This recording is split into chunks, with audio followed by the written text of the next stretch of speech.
are consistent in that they saw these craft, disc-shaped craft, they saw them fly, they saw them stored in crates or under tarps, that there was an incredible amount of secrecy, that no one was allowed to talk about this stuff. That story is consistent. So, is Lazar telling the truth as he saw it? Is he simply lying? Is he being used by the government to spread disinformation? Or is he an unwitting spokesman for that same government and preparing us for something even larger? He's a bright guy who tells a great tale, and who's told it often to people who have not checked on him, who accept the notion that, well, the government wiped his slate clean. I'm the one that couldn't find any records or anything. I mean, I'm the one that brought that up, because I was the first one to run into that. Initially, I couldn't get a hold of my birth certificate either, and that was one of the things that concerned me, is they might be trying to make me essentially a non-person.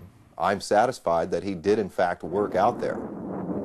And I'm also satisfied that the prospects are very, very good, that this was a test to determine just how much the public and the scientific community might accept when someone was to be brought in, exposed to some of the program, and then in turn release that information to the public in some form. If we are being softened up for a dramatic revelation, what might it be? I think that undeniably and unquestionably we have been and are being visited by extraterrestrials, but quite what their motives are and quite what's going on, the jury's still out on that one. I have no doubts whatsoever that the United States has actually recovered a number of extraterrestrial vehicles. I find that exceedingly distressing, frightening, the ultimate Big Brother scenario.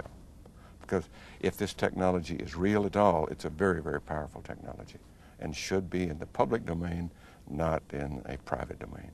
I felt very privileged to be part of what was going on, but the atmosphere was very oppressive, the security was very tight, and the fact that you couldn't talk to anybody and you knew your phones were being monitored, so on and so forth, made it a very, very difficult place to work, and a very difficult thing to be working in the 28th or 29th century and come back to the 20th century and deal with everything else. Although skeptical about Bob Lazar, Stanton Friedman has little doubt about Area 51's purpose. I would expect that some of the truth may very well lie out in the desert near Groom Lake, outside Las Vegas. It's the right place for some of it to be. It's isolated, it's under control, it's high security. Those are things that go with the investigation of flying saucers and any attempts you make to duplicate your own or to fly one of theirs or whatever. I don't think we've yet scratched the surface on what's happening out there with regard to flying saucers. I've concluded that they are here, whoever they are, wherever they came from, whatever they're doing. Other intelligences are messing around on our planet.